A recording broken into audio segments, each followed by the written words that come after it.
Catus, got Maximus here. I guess I never, either, I mean, I don't go in the Home Depot very much, what I'm trying to say, and I never noticed these Husky Pros, and maybe I did, and I thought they were a little expensive, but I think I would have paid more attention if I'd known that these are the last of the Western Forge, American-made screwdrivers.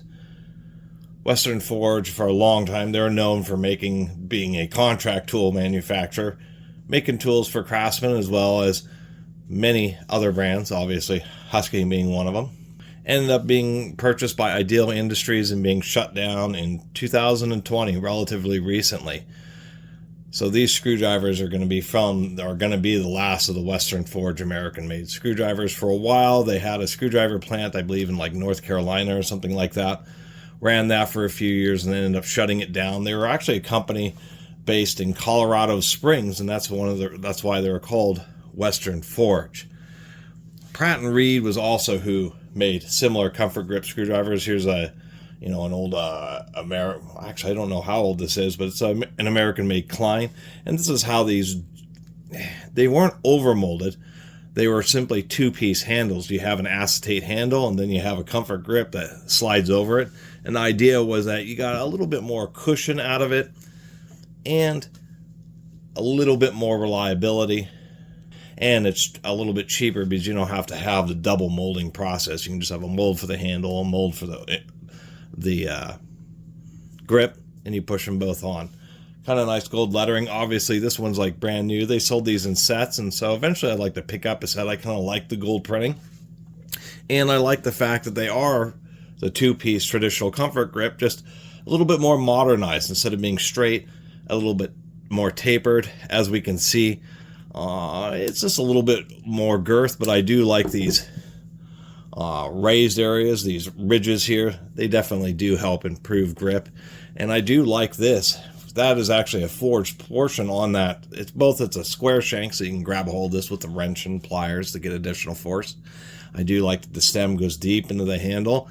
And I also like this little shelf here. What that does is if you do end up hammering on the end of the handle, this is not a demolition grade screwdriver, but nonetheless, the reason those shelves exist is to help prevent the stem from driving further into the handle.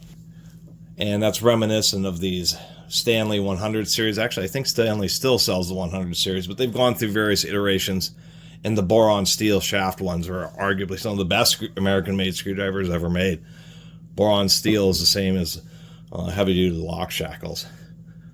Nonetheless, deep, illustrious chrome finish on these Husky Pros. These were kind of worthy as the final version of Western Forge's American-made screwdrivers, and eventually I'd like to once again put together a set. And I can't believe I never made a video about these Husky Pros, but these USA-made ones really seem like the real deal. Definitely a nice screwdriver, and I'm even stoked to even have one of them. And it's kind of nice at least to see that when Western Forge was Ideal was actually getting ready to shut them down, that at least they were still trying.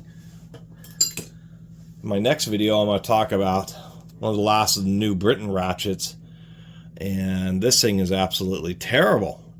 This was this is probably the last generation of ratchets from New Britain, and it's when they're already facing financial troubles, and this thing was just like, let's spit out a few more tools and make a few more bucks. But this thing is absolutely terrible, and it isn't just starting with the non-standard stamping on it. So, as compared to this thing is actually pretty nice.